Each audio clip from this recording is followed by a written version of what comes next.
Tidak ada yang aneh pada pagi itu, setidaknya begitu yang kami pikirkan. Langit di atas base camp Gunung Pangrango bersih, biru pucat seperti kain baru dicuci. Angin hanya berembus tipis, cukup untuk menggerakkan dedaunan tanpa menimbulkan suara. Burung-burung pun bernyanyi seperlunya, tidak ramai, tidak juga sunyi. Semuanya berada pada kadar yang pas, seolah alam sengaja menampilkan wajah paling ramahnya. Kami bertiga datang dengan niat yang sama. Naik, menikmati jalur, lalu turun dengan cerita. Aku, Ardi, yang paling sering mendaki di antara kami. Bukan karena paling jago, tapi karena gunung memberiku ketenangan yang tak pernah kutemukan di kota. Bagas, sahabat sejak kuliah, ikut untuk menyegarkan kepala setelah resign dari pekerjaannya. Dan Naufal, yang paling muda, baru beberapa kali naik gunung tapi selalu membawa rasa ingin tahu berlebihan, seperti anak kecil yang belum pernah tersesat. Pangrango bukan gunung pertama kami. Tapi entah kenapa, sejak mobil berhenti dan kami menginjak tanah base camp, aku merasa langkahku sedikit lebih berat. Bukan karena ransel, isinya standar, melainkan karena udara di sini terasa diam. Terlalu diam. Sepi juga ya, kata Bagas sambil memeriksa tali sepatu. Padahal weekend. Aku mengangguk. Beberapa pendaki lain memang terlihat, tapi jumlahnya jauh lebih sedikit dari yang kuduga. Mereka tidak banyak berbicara. Sebagian hanya duduk menatap jalur masuk hutan, seolah menunggu sesuatu yang tak terlihat. Seorang petugas base camp memeriksa simaksi kami. Usianya sekitar 50-an, kulitnya gelap terbakar matahari. Saat matanya bertemu denganku, ia tidak langsung bicara. Ada jeda aneh, seperti ia sedang menimbang sesuatu. Bertiga, tanyanya akhirnya. Iya, Pak. Ia mengangguk pelan. Lalu berkata dengan nada datar, kalau dengar apapun di hutan nanti, jangan dijawab.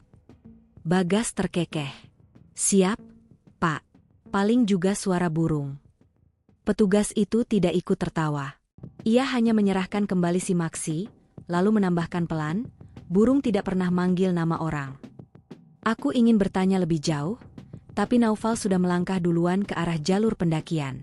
Percakapan itu terpotong. Namun kalimat terakhir petugas base camp itu menempel di kepalaku seperti duri kecil. Kami mulai berjalan sekitar pukul 8 pagi. Jalur awal Pangrango terkenal bersahabat. Tanah padat, pepohonan tinggi, cahaya matahari masih leluasa menembus sela daun. Langkah kami ringan.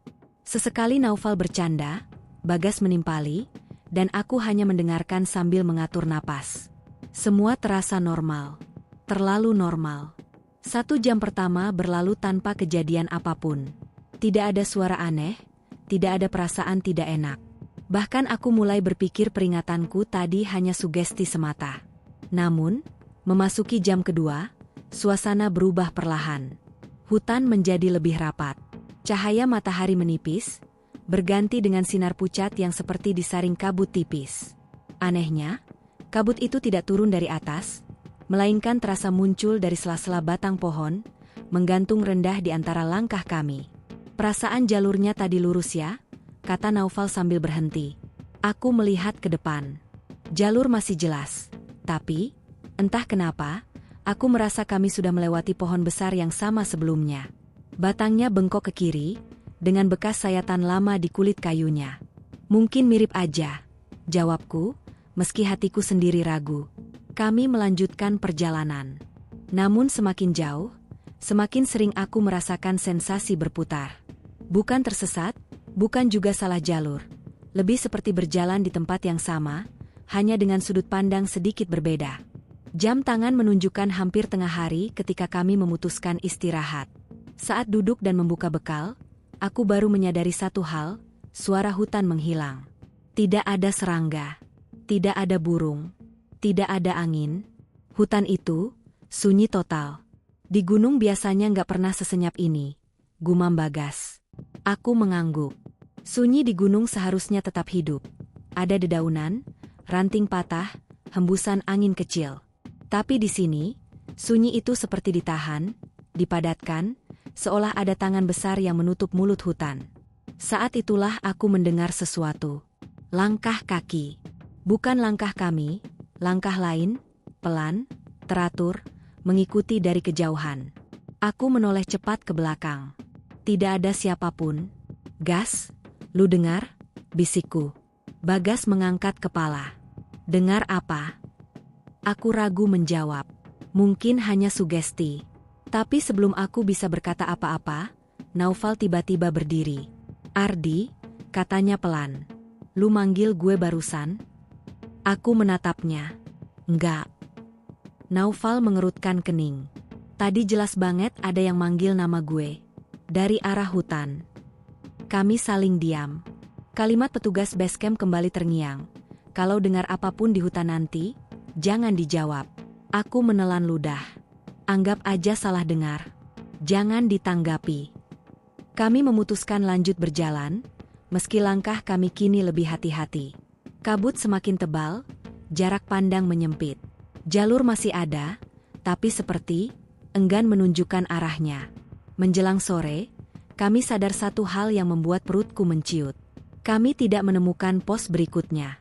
Menurut perhitungan waktu dan jarak, kami seharusnya sudah sampai sejak 1 jam lalu.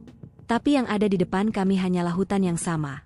Pohon-pohon tinggi, tanah lembab, dan kabut yang tak kunjung menyingkir. "Ada yang gak beres," kata Bagas akhirnya. Aku mengangguk. Kita mungkin muter. Kami mencoba kembali ke arah semula. Tapi setiap kali merasa sudah menuju jalur turun, selalu berakhir di tempat yang terasa familiar. Pohon bengkok itu muncul lagi. Batu besar berlumut itu juga. Saat matahari mulai condong ke barat, rasa panik perlahan merayap. Kami memutuskan mendirikan tenda sebelum gelap. Malam pertama di Pangrango datang tanpa suara. Api kompor menyala kecil. Kami makan dalam diam. Tidak ada yang bercanda lagi. Sekitar pukul 10 malam, saat aku hampir tertidur, aku mendengar bisikan. Pelan. Sangat pelan. "Ardi." Aku membeku. Bisikan itu datang dari arah hutan, tepat di luar lingkar cahaya senter. Suaranya bukan asing. Suara itu, seperti suaraku sendiri. Aku memejamkan mata, menahan napas, mengingat satu-satunya aturan yang sejak tadi berputar di kepalaku. Jangan dijawab. Malam itu, Pangrango belum menunjukkan wajah aslinya. Tapi aku tahu, kami sudah melangkah terlalu jauh ke tempat yang tidak sepenuhnya milik manusia. Dan hari pertama, hanyalah pintu yang baru saja tertutup di belakang kami. Aku terbangun sebelum matahari muncul. Bukan karena dingin, bukan juga karena suara. Tapi karena perasaan aneh, seperti sedang ditatap dari jarak dekat. Mataku terbuka pelan, refleks menahan napas. Di luar tenda, kabut masih tebal. Senter yang kugantung semalam menyala redup. Cahayanya hanya memantul di dinding kain tenda yang basah oleh embun. Bagas masih tidur, napasnya berat dan tidak teratur. Naufal menggeliat sebentar, lalu diam lagi. Aku satu-satunya yang terjaga. Aku melirik jam tangan. Pukul 5 pagi. Seharusnya, di jam segini, hutan mulai hidup. Ada suara burung, gesekan daun, atau setidaknya angin pagi. Tapi Pangrango pagi itu tetap sunyi, sunyi yang sama seperti malam tadi. Sunyi yang tidak alami. Aku meraih sepatu, keluar tenda pelan-pelan. Tanah lembab, dingin, dan sedikit lengket. Kabut menggantung rendah, hanya setinggi dada. Jarak pandang mungkin tidak sampai 10 meter. Di sanalah aku melihat sesuatu yang membuat dadaku mengencang. Jejak kaki. Bukan jejak kami, ukurannya lebih kecil, telapak kakinya sempit, dan jaraknya terlalu rapat untuk langkah orang dewasa. Jejak itu mengitari area tenda kami, membentuk lingkaran tidak sempurna, lalu menghilang ke arah hutan. Aku berjongkok, menyentuh tanah di dekat jejak itu. Masih basah. Baru. Suara Bagas membuatku hampir melonjak. "Lu ngapain di luar?" Aku cepat berdiri. "Lu lihat ini enggak?" Bagas mendekat, menyipitkan mata. Wajahnya berubah serius. "Jejak siapa?" Aku menggeleng. "Enggak tahu." Naufal keluar tenda menyusul, rambutnya masih berantakan. Saat ia melihat jejak itu, wajahnya langsung pucat. "Kita kan bertiga doang," katanya pelan. Kami berdiri lama tanpa bicara. Akhirnya aku menghapus jejak itu dengan sepatu, Entah kenapa merasa tidak nyaman membiarkannya utuh. Setelah matahari naik sedikit, atau setidaknya langit berubah dari hitam ke abu-abu terang, kami memutuskan bergerak. Tujuan kami satu, turun. Aku memimpin, mengandalkan ingatan jalur kemarin. Menurut logika, kami hanya perlu kembali mengikuti arah datang. Tapi Pangrango tidak bekerja dengan logika pagi itu. Jalur yang kemarin kami lewati tidak sepenuhnya hilang, tapi berubah. Tanjakan yang seharusnya menurun justru terasa semakin naik. Pohon-pohon terlihat familiar, namun posisinya seperti bergeser. Batu besar yang kemarin ada di kanan jalur kini berada di kiri. Ini bukan jalur yang sama, gumam Bagas. Aku ingin membantah, tapi kenyataannya memang begitu. Kami terus berjalan hampir 2 jam. Tidak ada pos. Tidak ada penanda. Bahkan tanda bekas sepatu kami sendiri tidak terlihat di tanah. GPS aja nggak dapat sinyal, kata Naufal sambil menepuk ponselnya frustasi. Kayak ditelan. Aku berhenti, mencoba menenangkan diri. Oke, jangan panik. Kita istirahat bentar. Kami duduk di batang pohon tumbang. Saat itulah aku menyadari satu hal lagi. Matahari tidak bergerak. Bayangan pohon tidak berubah arah. Cahaya tetap berada di sudut yang sama, seolah waktu macet. Jam lu berapa? Tanya Bagas. Kira-kira jam 10. Jawabku. Bagas menatap jam tangannya. Sama. Naufal menelan ludah. Gue juga. Kami saling pandang. Tidak ada yang berani menyebutkan ketakutan yang sama. Hari ini terasa terlalu panjang. Saat kami kembali berjalan, suara itu muncul lagi. Langkah kaki di belakang. Kali ini lebih jelas. Tidak tergesa, tidak juga berusaha sembunyi. Seperti sengaja mengikuti. Aku berhenti mendadak, berbalik cepat. Kabut menelan pandanganku. Tidak ada siapapun. Jangan berhenti, bisik Bagas. Jangan nengok. Kami mempercepat langkah. Tapi suara itu tetap ada. Selalu di belakang, tidak pernah mendahului. Sekitar sore, kami sampai di sebuah lapangan kecil. Rumputnya pendek, nyaris bersih, seperti sering dilewati. Di tengahnya berdiri satu pohon tua, besar, akarnya menjalar ke segala arah. Di bawah pohon itu, ada sesuatu yang membuat darahku terasa dingin.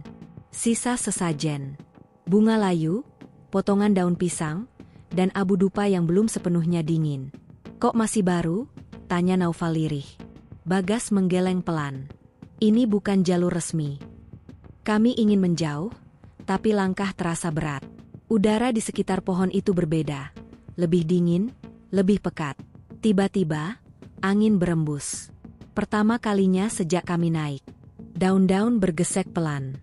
Kabut bergerak perlahan, membuka sedikit pandangan ke arah jalur kecil di balik pohon. Ada jalan, kata Naufal, matanya berbinar. Aku ragu. Jalur itu sempit, tertutup akar dan semak. Tapi ini satu-satunya jalan yang kami lihat seharian. Kami sepakat mengikuti jalur itu. Kesalahan pertama hari kedua. Jalur itu membawa kami semakin masuk ke hutan yang lebih rapat. Cahaya hampir tidak ada. Bahkan suara langkah kami sendiri terdengar asing, seolah bukan milik kami. Menjelang malam, kami sadar satu hal yang lebih buruk dari sekadar tersesat. Kami tidak menemukan tempat untuk turun atau naik. Gunung seperti mengurung kami di satu lapisan yang sama. Kami mendirikan tenda lagi, kali ini dengan perasaan jauh lebih berat. Logistik kami aman untuk beberapa hari, tapi mental kami mulai terkikis. Malam kedua datang lebih cepat. Sekitar pukul 9, saat kami duduk di dalam tenda, Naufal tiba-tiba berbicara tanpa menatap kami. Kalau ada yang nawarin jalan pulang, tapi syaratnya aneh, kalian mau? Aku dan Bagas langsung menoleh. Maksud lu? Tanyaku. Naufal menggeleng. Nggak tahu, cuma kepikiran aja. Tidak ada yang menjawab. Beberapa saat kemudian, suara itu datang lagi. Bukan bisikan. Kali ini, obrolan. Seperti banyak orang berbicara pelan, bercampur tawa samar, dari arah hutan. Suaranya jauh, tapi jelas ramai, terlalu ramai untuk hutan kosong. Bagas menutup telinganya. Ini nggak benar. Aku memejamkan mata, mengatur napas. Di sela suara itu, aku mendengar satu kalimat yang membuat tengkukku meremang. Kalau mau pulang, ikut jalan yang kami buka. Suara itu tidak berasal dari satu arah. Ia datang dari mana-mana. Aku menggenggam resleting tenda erat-erat, menahan dorongan untuk menjawab. Malam itu, tidak ada yang tidur nyenyak. Dan saat fajar menyentuh Pangrango di hari ketiga, kami bertiga sudah mengerti satu hal. Kami tidak sekadar tersesat jalur. Kami sedang diuji apakah layak dibiarkan pulang. Aku terbangun dengan rasa lelah yang tidak masuk akal. Padahal semalam aku hampir tidak bergerak. Tapi tubuhku terasa seperti baru saja berjalan jauh tanpa henti. Persendianku kaku, kepalaku berat. Saat membuka mata, aku butuh beberapa detik untuk menyadari bahwa aku masih berada di dalam tenda, masih di Pangrango, dan masih tersesat. Cahaya di luar tenda tidak seperti pagi. Langit berwarna kelabu pucat, tanpa gradasi. Bukan pagi, bukan siang. Seperti waktu yang menggantung, ragu menentukan bentuknya sendiri. Lu ngerasa nggak? Suara Bagas terdengar serak. Ngerasa apa? Tanyaku. Kayak, hari ini nggak mulai dari mana-mana. Aku keluar tenda. Kabut masih ada, tapi tidak setebal kemarin. Anehnya, kabut itu tidak bergerak. Diam, seperti lukisan yang lupa diselesaikan. Naufal sudah duduk di dekat tasnya, memandangi jam tangan. Jam gue mati, katanya pelan. Aku refleks melihat jamku sendiri. Masih berjalan, tapi jarum detiknya bergerak patah-patah. 2 langkah, berhenti. 2 langkah lagi. Ini jam baru, gumamku. Harusnya aman. Bagas tertawa kecil, tawa yang tidak mengandung humor. Di sini, yang rusak bukan jamnya. Kami memutuskan berjalan lagi. Tidak ada pilihan lain selain bergerak. Diam terlalu lama di Pangrango terasa seperti memberi kesempatan pada sesuatu untuk mendekat. Hari ketiga berlalu aneh. Kami berjalan berjam-jam, tapi tubuh kami tidak menunjukkan tanda lelah yang wajar. Tidak lapar, tidak haus berlebihan. Seolah kebutuhan fisik kami ditunda. Ditahan. Namun yang paling aneh, matahari tidak pernah terlihat jelas. Cahaya selalu datang dari arah yang sama, dengan intensitas yang sama. Tidak ada bayangan panjang. Tidak ada tanda sore. Menurut kalian, ini masih hari ketiga? Tanya Naufal. Aku ingin menjawab iya. Tapi kata itu terasa berat. Kami menemukan sungai kecil. Airnya jernih, mengalir pelan. Aku jongkok, mencelupkan tangan. Dingin, nyata. Saat itulah aku merasa lega. Setidaknya sesuatu masih bekerja sebagaimana mestinya. Bagas mengisi botol minum. Kalau air masih ngalir, berarti waktu masih jalan. Aku tidak yakin ia percaya ucapannya sendiri. Kami menyusuri sungai itu, berharap ia membawa ke jalur manusia. Tapi setelah hampir 1 jam, sungai itu berakhir. Bukan mengering, bukan bercabang, ia berhenti begitu saja di tanah, seperti dipotong. Naufal menatap ujung aliran itu lama. Air itu harusnya kemana? Tidak ada jawaban. Menjelang sesuatu yang mungkin sore, kami tiba di sebuah area terbuka. Tanahnya rata, bersih dari semak, dan di tengahnya berdiri batu besar, menjulang, tegak, seperti penanda. Di batu itu ada ukiran samar. Bukan tulisan, tapi bentuk, lingkaran-lingkaran saling bertaut, seperti simbol yang dibuat untuk dilihat, bukan dibaca. Bagas mendekat. Ini bukan alami. Aku merasakan hawa dingin merayap dari telapak kakiku. Kita jangan lama-lama di sini. Terlambat. Angin berembus lagi. Lebih kencang dari sebelumnya. Kabut bergerak cepat, mengelilingi batu itu, membentuk dinding putih setinggi dada. Dan suara itu datang lagi. Bukan memanggil. Bukan menawarkan. Kali ini, menghitung. 1, 2, 3. Suara itu berat. Dalam, seolah keluar dari perut bumi. Naufal mundur 1 langkah. Dia lagi ngapain? Aku meraih bahunya. Jangan dengerin. Tapi hitungan itu terus berlanjut. Tidak keras, tapi tidak bisa diabaikan. Saat hitungan berhenti, kabut mendadak buyar. Batu itu masih ada. Tapi ukirannya berubah. Lingkaran-lingkaran tadi kini terlihat seperti jejak telapak kaki, saling bertumpuk. Kami berlari. Tidak peduli arah. Tidak peduli jalur. Kami baru berhenti saat napas kami nyaris habis. Saat itulah aku menyadari satu hal yang membuat darahku terasa dingin. Langit berubah. Bukan gelap, bukan terang. Langit seperti kain yang ditarik paksa. Warnanya bergeser, bergerak perlahan, seolah waktu diputar tidak berurutan. "Ardi," bisik Bagas. "Kalau kita mati di sini, ada yang bakal nyari nggak?" Aku ingin berkata iya. Tapi bayangan tim SAR terasa jauh. Terlalu jauh. Malam, atau sesuatu yang menyerupai malam, datang tanpa transisi. Tidak ada senja. Tidak ada bintang. Hanya gelap yang turun begitu saja. Kami mendirikan tenda di bawah pohon besar. Pohon itu terlalu besar. Terlalu tua. Di batangnya, ada bekas goresan, bukan satu, tapi banyak. Seperti tanda hitung. Aku menghitungnya tanpa sadar. 7, 8, 9. Aku berhenti saat sampai di 11. Naufal memperhatikan dari jauh. "Kenapa berhenti?" "Goresannya cuma sampai 11. Jawabku. Bagas menatapku lama. "Kita kan, rencananya naik 11 hari. Tidak ada yang bicara setelah itu. Malam keempat adalah malam terpanjang." Suara obrolan kembali muncul, lebih dekat dari sebelumnya. Tertawa, langkah, batuk, bahkan suara logam beradu, seperti peralatan mendaki. Tapi tidak ada cahaya. Bagas gemetar. Mereka di sekitar kita. Aku merapatkan tenda, menahan dorongan untuk mengintip. Di sela suara itu, aku mendengar kalimat yang membuat dadaku sesak. "Masih kurang satu." Naufal menangis tanpa suara. Air matanya jatuh, tapi ia tidak terisak. Seperti tahu, suara adalah undangan. Aku menutup mata, menggenggam tas seerat mungkin. Di kepalaku, satu pemikiran terus berputar. Gunung ini tidak menyesatkan kami. Gunung ini sedang menghitung kami. Saat aku akhirnya terlelap, atau pingsan, aku bermimpi berjalan turun Pangrango. Jalurnya jelas, terang, mudah. Di ujung jalur, seseorang menungguku. Wajahnya sama denganku. Ia tersenyum dan berkata, "Kalau mau pulang, pastikan yang naik sama dengan yang turun." Aku terbangun dengan jeritan tertahan. Hari keempat belum berakhir.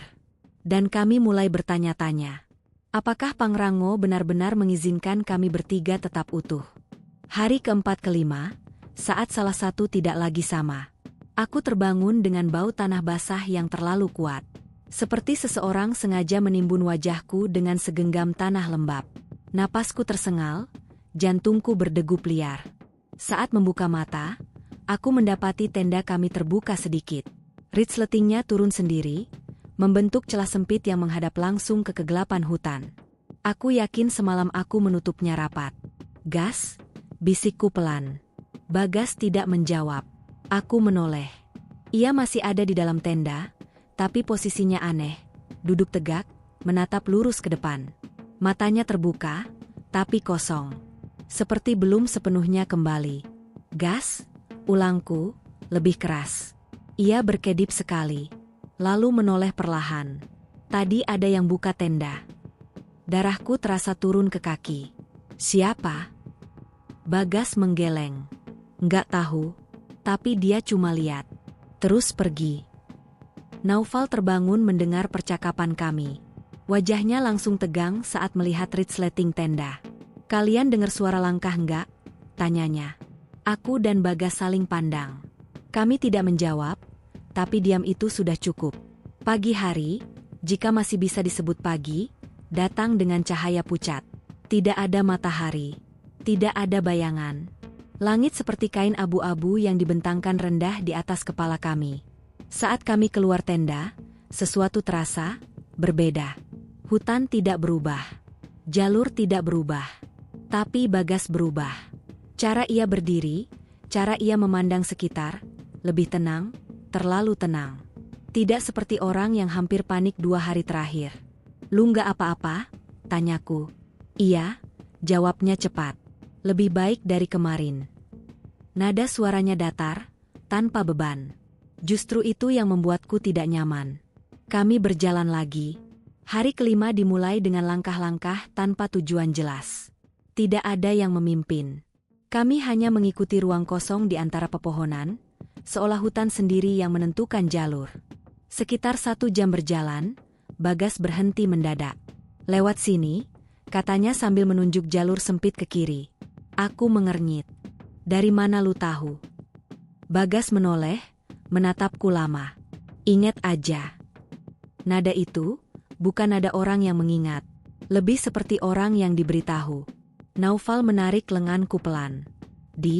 Jalur itu nggak ada kemarin. Aku tahu. Tapi entah kenapa, kakiku melangkah mengikuti Bagas. Jalur itu aneh. Tanahnya lebih padat, seperti sering diinjak.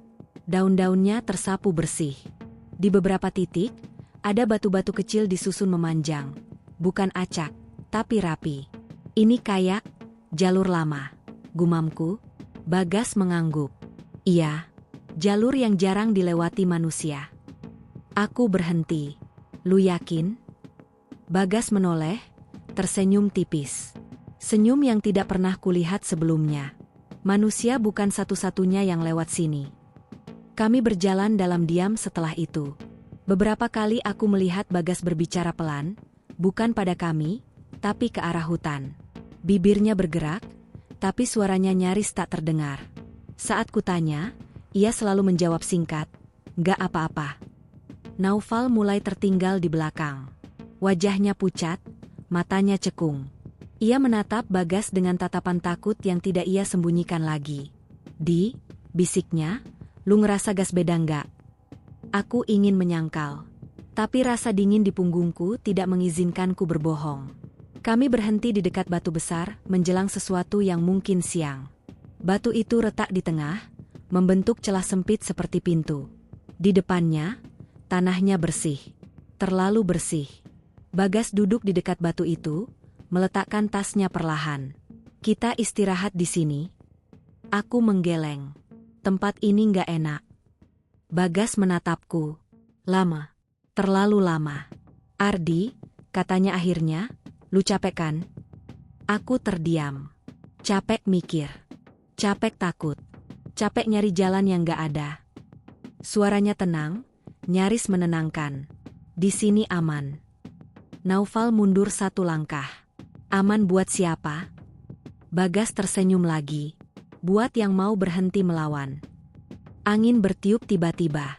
Kabut turun cepat, mengurung kami bertiga di sekitar batu itu.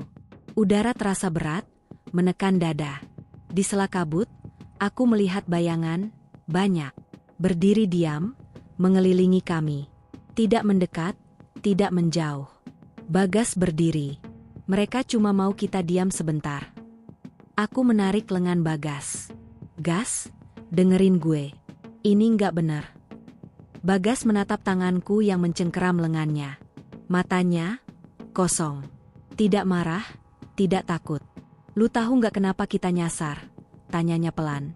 Aku menggeleng. "Karena kita datang bawa beban." Ia menunjuk dadanya sendiri. Marah, takut, putus asa. Ia menoleh ke Naufal. Takut sendirian.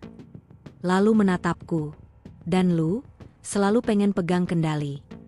Aku tersentak. "Gunung ini nggak suka itu," lanjutnya. "Dia cuma mau kita jujur." Aku melepaskan tangannya, mundur perlahan. "Lu bukan Bagas." Ia tertawa kecil. "Aku Bagas." Tapi bukan cuma itu. Bayangan-bayangan di kabut bergerak. Sedikit lebih dekat. Naufal menangis. "Gue mau pulang." Bagas menoleh padanya. Senyumnya melebar. "Pulang itu gampang." Ia menunjuk celah di batu besar. Celah itu kini tampak lebih lebar, cukup untuk 1 orang masuk. "Lewat situ," katanya. "1 aja dulu." Aku refleks berdiri di depan Naufal. "Jangan dengerin dia." Bagas menatapku lama. Untuk sesaat, hanya sesaat, aku melihat sesuatu di matanya. Seperti kilatan penyesalan. Seperti Bagas yang kukenal. Katanya lirih, hampir seperti bisikan. Kalau kita bertiga lanjut, salah satu dari kita nggak bakal kuat. Dadaku sesak. Lu masih bisa lawan ini. Ia menggeleng pelan. Aku udah milih. Kabut mendadak berputar kencang. Bayangan-bayangan mundur perlahan, seolah memberi ruang. Bagas melangkah ke arah celah batu. Gas, teriakku. Ia berhenti sejenak, menoleh ke arah kami. Senyumnya hilang. Wajahnya lelah. Sangat lelah. Jangan cari aku, katanya pelan. Kalau ketemu, pura-pura nggak kenal. Lalu ia masuk ke celah batu itu. Kabut runtuh. Bayangan menghilang. Batu besar itu kembali seperti semula. Retaknya sempit, tak mungkin dilewati manusia. Kami berdiri terpaku, tidak percaya. Hari kelima berakhir dengan satu kenyataan pahit. Kami tidak lagi bertiga. Dan Pangrango baru saja menunjukkan satu aturannya dengan jelas. Untuk bisa pulang, selalu ada yang harus tinggal. Kami tidak langsung bergerak setelah Bagas menghilang. Entah berapa lama aku dan Naufal berdiri di depan batu besar itu. Retaknya kembali sempit, keras, tak menyisakan celah apapun. Jika aku tidak melihat sendiri Bagas masuk ke sana, aku akan mengira semua itu hanya halusinasi akibat kelelahan. Naufal terduduk perlahan, lututnya lemas. Tangannya gemetar, mulutnya terbuka tapi tak mengeluarkan suara. Matanya menatap batu itu seolah berharap Bagas keluar lagi, tertawa, dan bilang semuanya hanya bercanda. Aku menunggu. Tidak ada apa-apa. Akhirnya aku menarik napas panjang. Kita nggak bisa di sini terus. Naufal menggeleng cepat. Kita ninggalin dia. Kata itu menusuk. Meninggalkan. Seolah Bagas masih bisa dipanggil, masih bisa dipaksa kembali. Kita nggak ninggalin, kataku pelan. Dia milih. Kalimat itu tidak membuatku lebih kuat. Tapi aku harus mengucapkannya. Jika tidak, aku akan ikut duduk dan membiarkan gunung memutuskan sisanya. Hari ke-6 berjalan tanpa ritme. Kami melangkah tanpa bicara. Tidak ada lagi diskusi jalur. Tidak ada perhitungan waktu. Yang ada hanya satu dorongan primitif. Jangan diam terlalu lama. Hutan terasa berbeda setelah Bagas pergi. Lebih dekat. Lebih sempit. Pepohonan seperti berdiri terlalu rapat. Batang-batangnya miring ke arah kami, seolah mendengarkan. Kabut tidak setebal hari-hari sebelumnya, tapi justru itu yang membuat segalanya terasa jelas. Terlalu jelas. Aku bisa mendengar napas Naufal di belakangku. Terlalu cepat. Terlalu pendek. Lu kuat? Tanyaku tanpa menoleh. Ia mengangguk, tapi langkahnya tersandung. Beberapa jam berjalan, kami menemukan bekas jalur, atau sesuatu yang menyerupai jalur. Tanahnya terinjak, daun-daun tersibak. Aku berhenti, berjongkok, memperhatikan bekasnya. Jejak sepatu. Ukuran 3. Aku menelan ludah. Val. Naufal mendekat. Itu. Jejak kita. Bertiga. Ia menatap jejak itu lama, lalu wajahnya berubah pucat. Tapi Bagas udah nggak ada. Jejak itu baru, tanahnya masih basah. Tidak mungkin dari kemarin. Aku berdiri perlahan. Kita jangan ikutin. Tapi jalur itu seolah satu-satunya jalur yang ada. Kemanapun kami menoleh, hutan terlihat sama. Hanya jalur berjejak itu yang memberi ilusi arah. Kami mengikuti, bukan karena yakin, tapi karena takut tidak punya pilihan. Sekitar 1 jam kemudian, kami sampai di tempat yang membuat langkah kami terhenti bersamaan. Area datar, rumput pendek, dan di tengahnya, tenda. Tenda kami. Aku mengenal noda kecil di sisi kanan, bekas percikan kopi hari pertama. Ransel Bagas tergeletak di dekatnya. Naufal terisak. Itu tenda kita. Ini nggak mungkin, gumamku. Kami mendekat pelan. Tidak ada suara. Tidak ada angin. Tenda itu berdiri rapi, seperti baru didirikan. Aku membuka resletingnya. Di dalam, ada 3 sleeping bag. 1, 2, 3. Yang ketiga terlipat rapi, seperti menunggu pemiliknya kembali. Aku mundur cepat. Dadaku sesak. Naufal menutup mulutnya dengan tangan, menahan tangis. Dia balik. Aku menggeleng. Ini bukan dia. Saat itulah suara itu datang. Kenapa ditinggal? Suara Bagas. Datangnya dari arah hutan, di belakang tenda. Nadanya datar, seperti sedang bertanya hal sepele. Naufal refleks melangkah maju. Gas? Aku menariknya keras. Jangan. Suara itu tertawa kecil. Satu aja kok yang harus tinggal. Harusnya ringan. Aku memejamkan mata. Suara itu tepat. Intonasinya sempurna. Tapi ada sesuatu yang hilang, getaran manusia. Emosi kecil yang selalu ada di suara orang hidup. Lu bukan Bagas, kataku keras. Hening. Lalu suara itu menjawab, lebih dalam, lebih lambat. Nama cuma pengikat. Yang penting bentuknya. Bayangan bergerak di balik pepohonan. Sekilas aku melihat sosok berdiri di antara batang-batang pohon. Posturnya mirip Bagas. Tingginya, bahunya, tapi kepalanya terlalu miring. Sudutnya salah. Aku menarik Naufal menjauh dari tenda. Kami berlari tanpa arah, menembus semak, tidak peduli duri, tidak peduli akar. Suara langkah mengikuti kami, tidak cepat, tidak lambat. Selalu di jarak yang sama. Kami berhenti saat napas hampir habis. Naufal jatuh berlutut. Dia nyebut nama gue. Aku meraih pundaknya. Dengerin gue. Apapun yang lu dengar, jangan dijawab. Jangan ditoleh. Ia mengangguk cepat, air mata mengalir deras. Hari ke-6 berakhir tanpa malam yang jelas. Gelap datang perlahan, seperti lampu yang diredupkan. Kami mendirikan tenda seadanya, di antara dua pohon besar. Malam itu, gunung tidak berteriak. Ia berbisik. Suara-suara kecil muncul di sekeliling tenda. Bukan satu, tapi banyak. Seperti orang berbisik dalam satu ruangan besar, saling tumpang tindih. Capek ya? Tidur aja. Biar satu orang yang jaga. Aku menutup telinga, menahan diri agar tidak bereaksi. Di sampingku, Naufal menggigil hebat. Sekitar tengah malam, atau sesuatu yang terasa seperti itu, Naufal tiba-tiba bangun. Matanya terbuka lebar, napasnya terengah. Lu denger nggak? Aku menggeleng pelan, meski aku mendengarnya juga. Suara Bagas, tepat di luar tenda. Val, lu kan takut sendirian. Tanganku mencengkeram lengan Naufal. Kuku-kukuku menekan keras, mencoba menahannya tetap di dunia ini. Gue di sini, jawab Naufal lirih, hampir saja. Aku menutup mulutnya. Suara di luar terdiam. Lalu terdengar langkah menjauh. Perlahan. Sengaja. Hari ke-7 datang dengan rasa bersalah yang menggantung. Naufal tidak banyak bicara. Matanya kosong, seperti separuh dirinya tertinggal di malam itu. Setiap beberapa langkah, ia menoleh ke belakang, seolah berharap, atau takut, melihat Bagas. Logistik kami berkurang cepat. Bukan karena habis dimakan, tapi karena hilang. Satu bungkus mie raib dari tas. Botol minum Naufal berkurang setengah tanpa kami minum. Ini bukan salah kita, kataku, lebih untuk diriku sendiri. Menjelang siang, kami menemukan sesuatu yang membuatku ingin muntah. Sebuah tanda di batang pohon.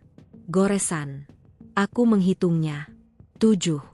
Naufal ikut menghitung, lalu berbisik, hari ini hari ke-7. Di bawah goresan itu, ada satu tambahan kecil. Satu garis pendek, belum penuh. Seolah masih menunggu. Aku menatap Naufal lama.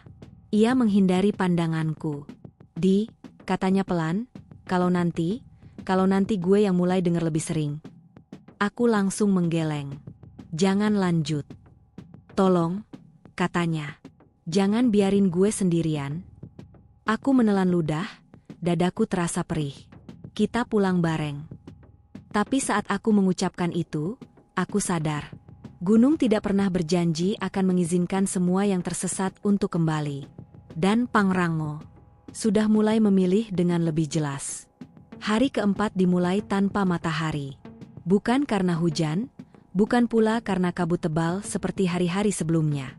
Langit memang terlihat lebih terang, Tapi cahaya itu seolah tertahan di balik lapisan abu-abu yang menggantung rendah. Bayangan pepohonan tampak datar, tanpa kontras, seperti lukisan yang belum selesai.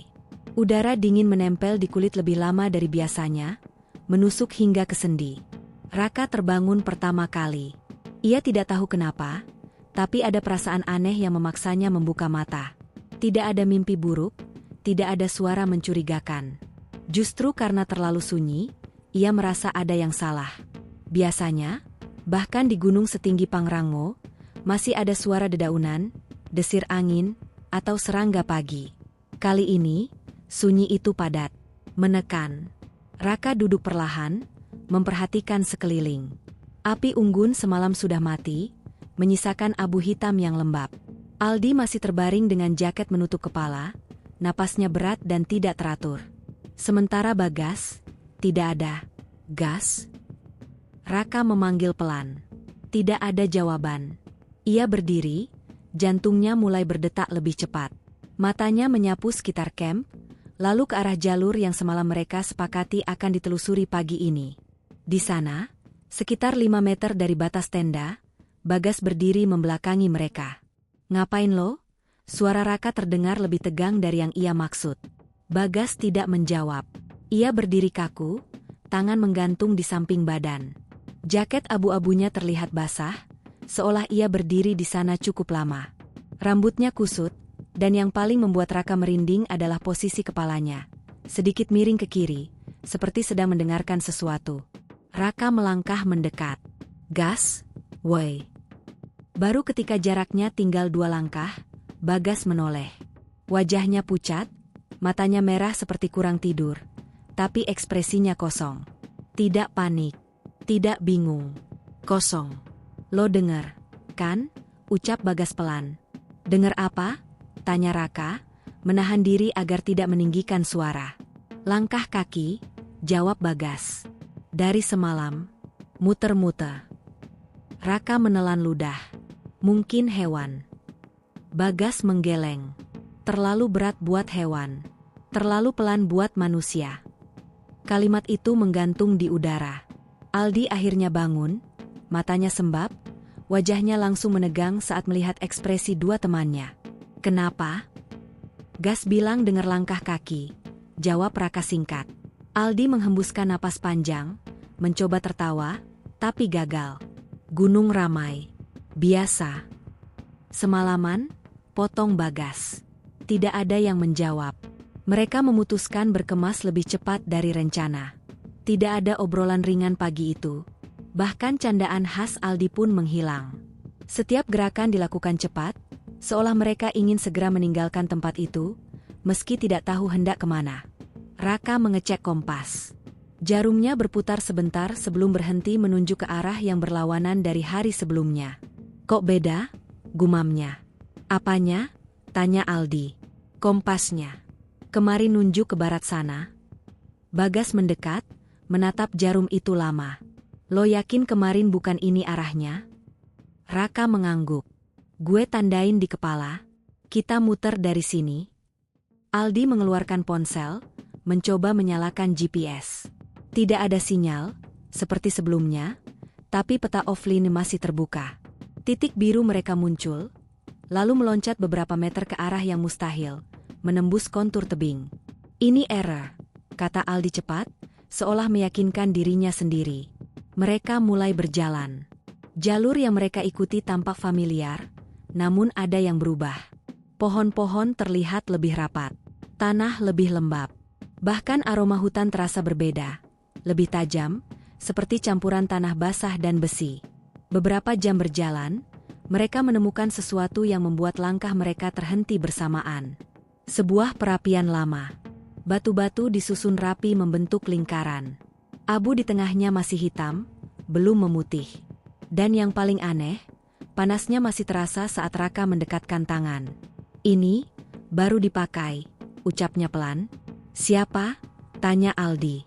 Pertanyaan itu tidak ditujukan pada siapapun, tapi udara seolah menelannya mentah-mentah. Tidak ada jejak sepatu, tidak ada bungkus makanan, tidak ada sisa tenda.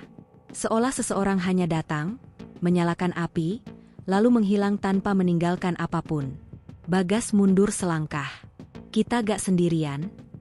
Kita di Gunung Populer, jawab Aldi, meski suaranya tidak yakin. Mungkin pendaki lain. Tapi gak ada suara. Gak ada tanda, balas Bagas. Raka memilih diam. Di dadanya, ada perasaan yang mulai tumbuh. Perasaan bahwa semakin mereka bergerak, semakin dalam mereka masuk ke sesuatu yang tidak mereka pahami. Menjelang sore, kabut turun cepat. Terlalu cepat. Dalam hitungan menit, jarak pandang tinggal 2 meter. Suara mereka sendiri terdengar teredam, seperti berbicara di dalam air. Raka memimpin di depan, memegang tali pendek yang mereka ikatkan bersama. Lalu suara itu datang. Bukan teriakan. Bukan juga langkah kaki. Suara seseorang memanggil nama. Raka. Sangat pelan. Sangat dekat. Raka berhenti. Lo dengar? Tanyanya tanpa menoleh. Bagas mengangguk. Aldi tidak menjawab, tapi wajahnya pucat. Raka, suara itu terdengar lagi, kali ini dari arah kanan. Bukan suara asing. Bukan suara seram. Justru sebaliknya, terlalu familiar. Seperti suara seseorang yang ia kenal baik, tapi tidak bisa ia ingat wajahnya. Jangan jawab, bisik Bagas. Raka mengepalkan tangan. Nafasnya memburu. Suara itu terdengar sekali lagi, kini seperti tertawa kecil, lalu menghilang bersama kabut yang semakin tebal. Mereka memutuskan berhenti dan mendirikan tenda lebih awal. Malam itu terasa panjang. Api unggun sulit menyala. Angin berputar tidak menentu. Setiap kali kayu terbakar, bunyinya seperti bisikan patah-patah. Tidak ada yang tidur nyenyak. Di tengah malam, Aldi terbangun dengan teriakan tertahan. Ia bermimpi berada di jalur yang sama, berjalan sendirian, sementara Raka dan Bagas memanggilnya dari kejauhan. Saat ia mendekat, suara itu berubah. Menjadi tawa ramai. Seperti banyak orang berbicara sekaligus. Dan yang paling mengganggu, dalam mimpi itu, ia merasa bahagia. Pagi hari kelima, mereka bangun dengan satu kesadaran yang sama, meski tidak ada yang mengatakannya keras-keras. Gunung Pangrango tidak lagi hanya sekadar tempat mereka tersesat. Ia sedang mengamati. Dan mungkin, menunggu. Hari ke-6 seharusnya terasa ringan. Setidaknya, itu yang selalu Raka dengar dari cerita-cerita survival. Hari-hari awal adalah yang terberat, setelah itu tubuh akan menyesuaikan diri. Pikiran akan lebih jernih, langkah lebih terukur. Namun yang ia rasakan pagi itu justru kebalikannya. Kepalanya berat. Ingatannya terasa bocor. Seolah ada bagian waktu yang hilang tanpa bekas. Ia membuka mata dan mendapati tenda masih gelap. Aldi, panggilnya pelan. Tidak ada jawaban. Ia mengira mungkin masih terlalu pagi. Tapi ketika ia meraba jam tangannya, jarum jam menunjukkan pukul 10. Raka duduk tegak. Tidak mungkin mereka tidur selama itu. Malam sebelumnya dingin, gelisah, penuh suara-suara aneh. Ia yakin ia hanya tertidur sebentar. Resleting tenda dibuka. Cahaya masuk perlahan, pucat dan tidak hangat. Aldi duduk di luar, membelakangi tenda, menatap ke arah pepohonan. Bagas berdiri beberapa meter darinya, memperhatikan tanah dengan ekspresi aneh. "Kalian ngapain?" tanya Raka. Aldi menoleh. Matanya cekung, tapi ada sesuatu yang berbeda. Ia terlihat tenang. Terlalu tenang. "Kita udah sarapan," kata Aldi. Raka menatapnya bingung. "Gue belum makan apa-apa." Bagas menyahut, "Lo tidur lama." "Enggak," Raka menggeleng cepat. "Gue kebangun beberapa kali." Aldi tersenyum tipis. "Mungkin di kepala lo?" Kalimat itu membuat Raka tidak nyaman. Ada nada bercanda di sana, tapi juga sesuatu yang dingin. Sejak kapan Aldi bicara seperti itu? Mereka melanjutkan perjalanan, tapi hari itu terasa aneh sejak langkah pertama. Matahari berada di posisi tinggi, tapi bayangan mereka jatuh terlalu pendek, seolah waktu enggan bergerak. Raka memperhatikan jamnya lagi. Pukul 10:20. Setelah berjalan hampir 1 jam, ia mengecek lagi. Masih pukul 10:20. "Jam gue rusak," gumamnya. Bagas berhenti. "Jam gue juga." Aldi tidak menoleh. Mungkin baterainya. Dua-duanya? Tanya Raka. Aldi tertawa pelan. Kenapa sih lo ribet amat sama waktu? Raka ingin membalas, tapi menahan diri. Ia mulai memperhatikan Aldi lebih saksama. Cara jalannya. Cara ia tidak ragu memilih arah, meski jalur terlihat asing. Seolah Aldi tahu kemana mereka harus pergi, tanpa perlu kompas atau peta. Lo yakin jalur ini? Tanya Bagas. Aldi mengangguk mantap. Iya. Dari mana lo tahu? Aldi berhenti, menoleh ke Bagas, lalu ke Raka. Rasanya aja. Jawaban itu seharusnya membuat mereka menolak. Tapi anehnya, tidak ada yang membantah. Kaki Raka terus melangkah, meski dadanya terasa sesak. Seperti ada sesuatu yang mendorong dari belakang, halus tapi konsisten. Menjelang sore, mereka sampai di sebuah lapangan kecil di tengah hutan. Tanahnya rata, dikelilingi pohon-pohon tua yang akarnya muncul ke permukaan seperti urat-urat besar. Tempat itu terlalu sempurna untuk sebuah gunung liar. Gue pernah ke sini, kata Aldi tiba-tiba. Raka dan Bagas menoleh bersamaan. Kapan? Tanya Raka. Aldi memijat pelipisnya. Entah. Tapi gue tahu tempat ini. Aman buat bermalam. Ini pertama kalinya kita lewat sini, kata Bagas pelan. Aldi tersenyum lagi. Senyum yang sama seperti pagi tadi. Mungkin buat kalian. Malam itu, Raka tidak bisa tidur. Ia terbaring dengan mata terbuka, mendengarkan suara napas dua temannya.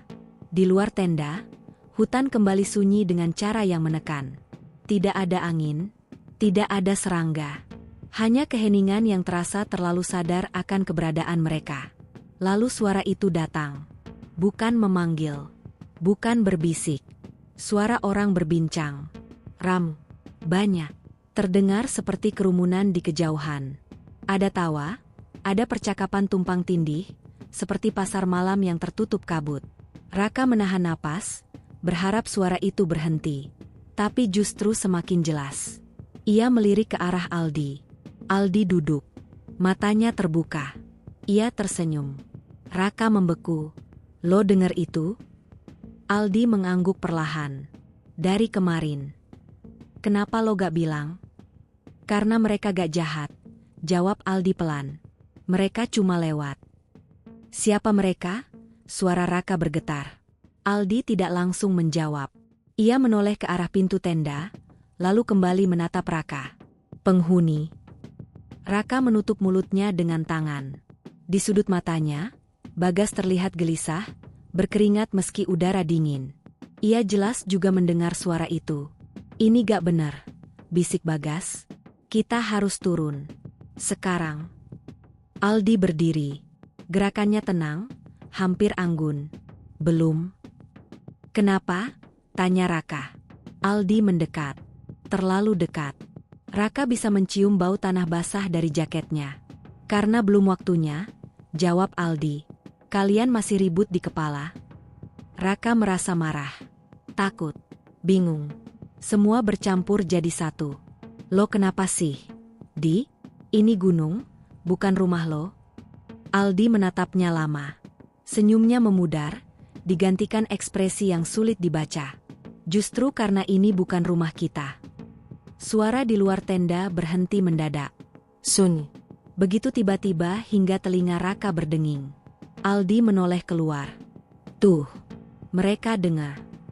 Bagas bangkit dengan kasar. Gue gak mau denger omong kosong lo lagi. Aldi tidak marah. Ia hanya melangkah mundur dan duduk kembali. Kalian selalu ribut kalau gak ngerti. Malam itu, Bagas menangis diam-diam. Raka tidak berani memejamkan mata. Ia merasa jika ia tertidur, ada sesuatu yang akan mengambil alih mimpinya. Atau lebih buruk, mengambil tempatnya. Pagi hari ketujuh, mereka bangun dengan perasaan yang sama. Mereka kehilangan satu hari. Perbekalan berkurang lebih banyak dari seharusnya.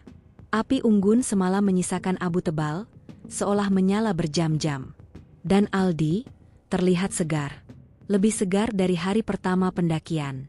Aldi, kata Raka pelan, lo mimpi apa semalam? Aldi tersenyum kecil. Gue gak mimpi. Terus? Gue ngobrol. Dengan siapa? Raka tidak bertanya. Karena jauh di dalam dirinya, ia sudah mulai tahu jawabannya. Dan itu yang paling menakutkan. Pagi hari ketujuh tidak datang dengan kabut. Justru sebaliknya, langit terlihat lebih bersih dari hari-hari sebelumnya. Awan menggantung tinggi, tipis, dan cahaya matahari jatuh menembus sela pepohonan dengan sudut yang rapi, seolah seseorang sengaja menata segalanya agar terlihat normal. Itu yang paling menakutkan. Raka berdiri lama di depan tenda, menatap sekeliling. Tidak ada suara aneh. Tidak ada bisikan. Tidak ada langkah kaki di kejauhan. Gunung Pangrango terasa diam. Terlalu diam, seperti seseorang yang berhenti bicara karena sudah memutuskan sesuatu.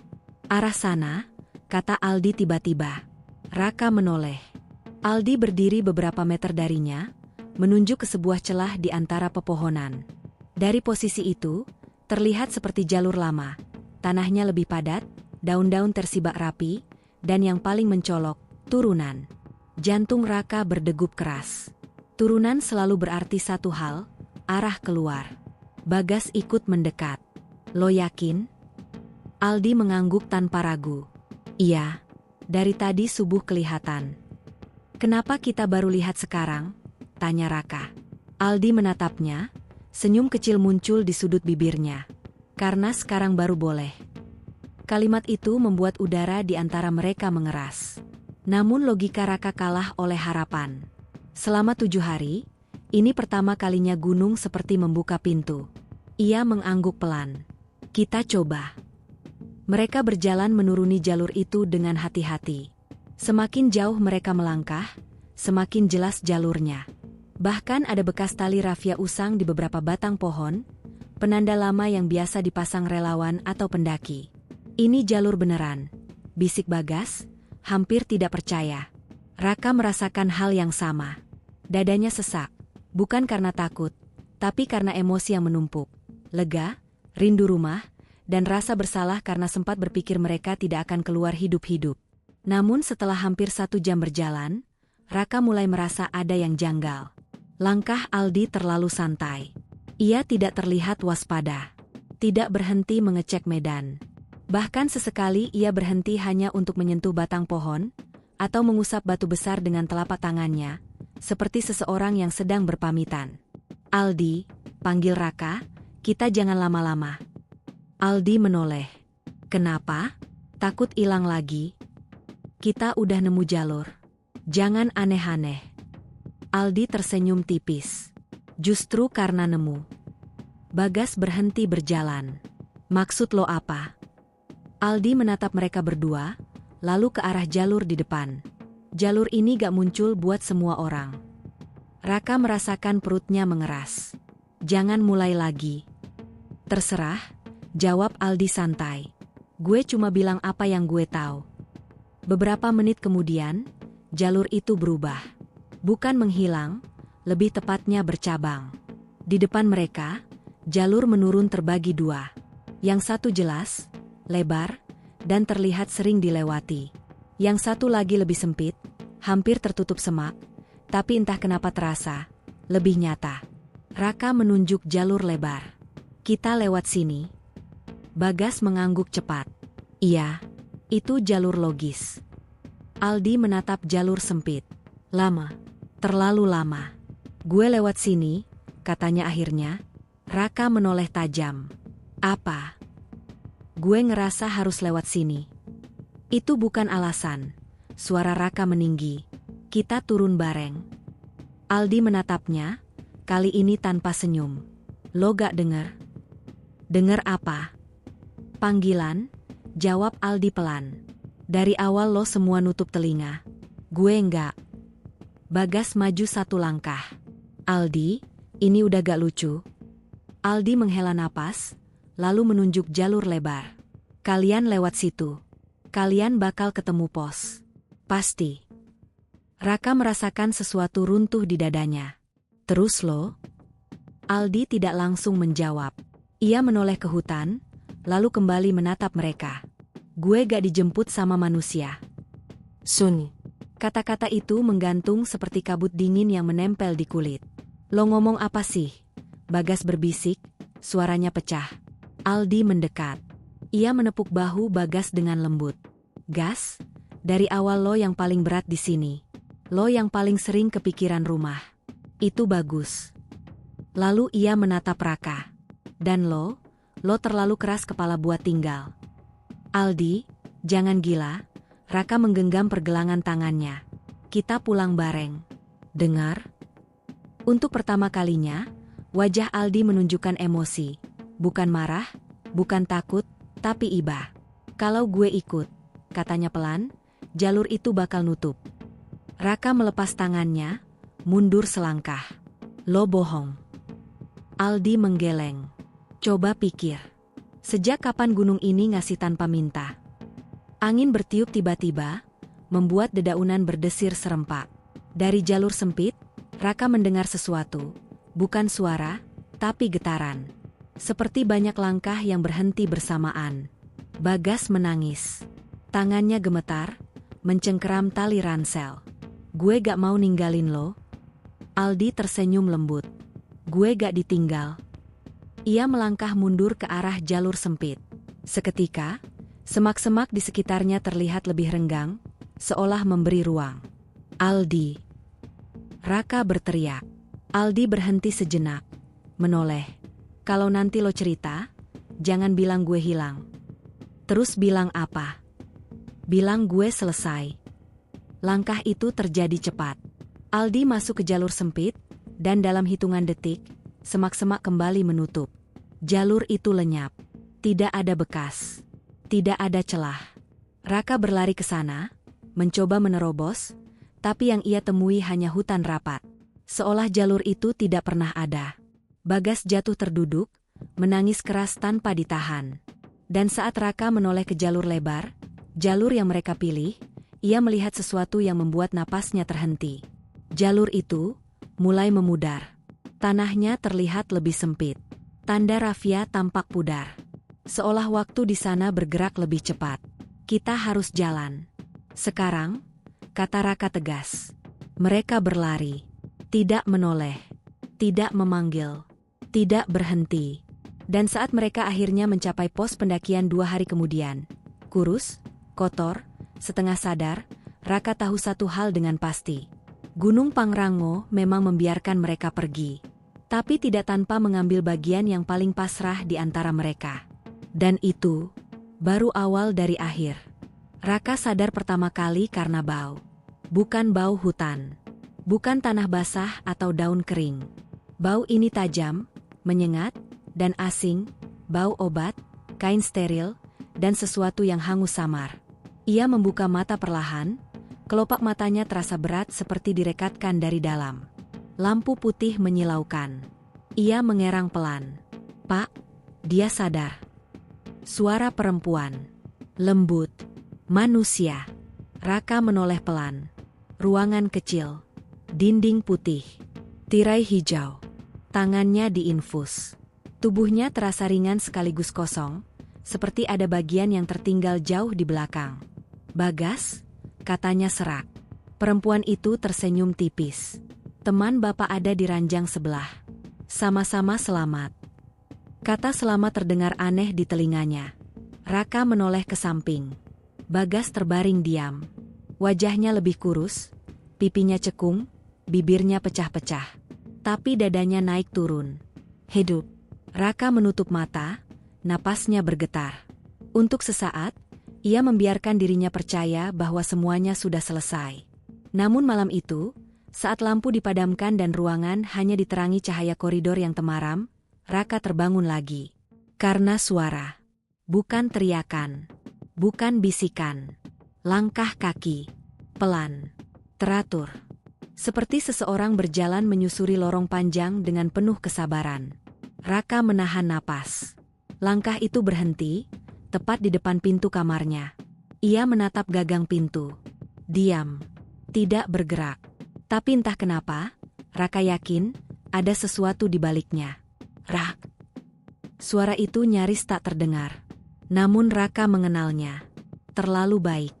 Ia meremas spray hingga buku-bukunya memutih. Enggak, bisiknya. Lu udah selesai. Sun. Beberapa detik kemudian, langkah itu menjauh. Raka tidak tidur lagi sampai pagi. Bagas sadar penuh 2 hari kemudian. Ia menangis tanpa suara saat melihat Raka. Tangannya gemetar saat meraih tangan sahabatnya itu, seolah takut Raka akan menghilang jika disentuh terlalu keras. "Kita keluar," katanya lirih. "Kita beneran keluar." Raka mengangguk. "Iya." Tapi matanya tidak sepenuhnya yakin. Pihak Taman Nasional datang silih berganti. Pertanyaan yang sama diulang berkali-kali. Jalur mana? Hari keberapa? Berapa orang? Raka menjawab sebisanya. Beberapa hal ia potong. Beberapa hal ia simpan. Tentang Aldi, mereka menulis, hilang. Kata itu membuat perut Raka melilit. Malam sebelum mereka dipulangkan ke keluarga, seorang relawan tua datang. Rambutnya memutih, wajahnya penuh garis. Ia tidak membawa map, tidak mencatat apapun. Ia hanya duduk. "Kalian turun lewat jalur yang benar," katanya pelan. Raka menegang. "Maksudnya?" Relawan itu menatapnya lama. "Tapi bukan jalur yang sama saat naik." Bagas terlihat bingung. Raka menelan ludah. "Gunung itu," lanjut lelaki tua itu, "kalau sudah memilih, dia tidak pernah setengah-setengah." "Aldi," Bagas membuka mulut, tapi suaranya patah. Relawan itu mengangguk pelan. "Temanmu bukan yang pertama." "Dia mati?" tanya Raka. Lelaki itu menggeleng. "Tidak semua yang tinggal berarti mati." Kata-kata itu menghantam lebih keras daripada jawaban apapun. Mereka dipulangkan. Pelukan keluarga, tangis lega, doa yang tak putus. Dunia luar terasa terlalu ramai, terlalu cepat. Raka sering terdiam, matanya kosong. Bagas jarang bicara. Pada malam ketiga di rumah, Raka terbangun oleh suara hujan. Ia duduk di ranjang, menatap jendela yang terbuka sedikit. Angin malam masuk membawa bau tanah basah dan bau hutan. Jantungnya berdetak keras. "Rak!" Suara itu datang dari luar jendela. Raka berdiri perlahan, langkahnya gemetar. Ia mendekat, menyingkap tirai. Di bawah lampu jalan yang redup, berdiri sosok itu. Aldi. Tubuhnya terlihat sama. Jaket gunungnya masih ia kenakan. Tapi kakinya menyatu dengan bayangan. Tidak menyentuh tanah. "Apa kabar?" tanya Aldi pelan, suaranya tenang seperti dulu. Raka mundur 1 langkah. "Lu gak nyata." Aldi tersenyum. "Nyata itu relatif." "Kenapa lu di sini?" Suara Raka pecah. Aldi menoleh ke arah gelap di belakangnya. "Gue cuma nganter." "Nganter apa?" Aldi menatapnya lagi, kali ini serius. "Utang." Raka merasa dadanya sesak. "Kita udah bayar." Aldi menggeleng. "Gunung gak pernah lunas." Bayangan di belakang Aldi bergerak. Banyak. Seperti pepohonan yang berjalan tanpa batang. Udara di sekitar jendela menjadi dingin, lebih dingin dari malam hujan. "Rak," kata Aldi lembut, "lu janji gak bakal ninggalin." Air mata Raka jatuh. "Gue gak ninggalin, lu milih." Aldi tersenyum tipis. "Iya, tapi pilihan selalu ninggalin bekas." Lampu jalan berkedip. Sekali, 2 kali. Raka menutup mata. Saat ia membukanya kembali, Aldi sudah tidak ada. Hanya bau hutan yang tersisa, dan bekas jejak basah di tanah, berhenti tepat di bawah jendelanya. Bagas mengalami yang lebih buruk. Seminggu setelah pulang, ia menghilang. Pintu rumah terbuka. Sepatunya tertinggal. Tidak ada tanda kekerasan. Tidak ada saksi. Raka datang saat keluarga Bagas sudah panik. Polisi mencatat, bertanya, menggeleng. Kasus orang hilang. Malam itu, Raka duduk sendirian di kamar Bagas. Dan di sanalah ia mendengarnya. Langkah kaki. Dari sudut ruangan yang gelap. "Aldi," bisiknya. Bukan Aldi yang menjawab. Sekarang giliran yang rindu. Raka berdiri gemetar. "Ambil gue aja. Jangan dia." Suara itu tertawa pelan. Banyak suara. Bertumpuk. Yang paling berat, paling lambat. Raka mengerti. Bagas adalah yang paling ingin pulang.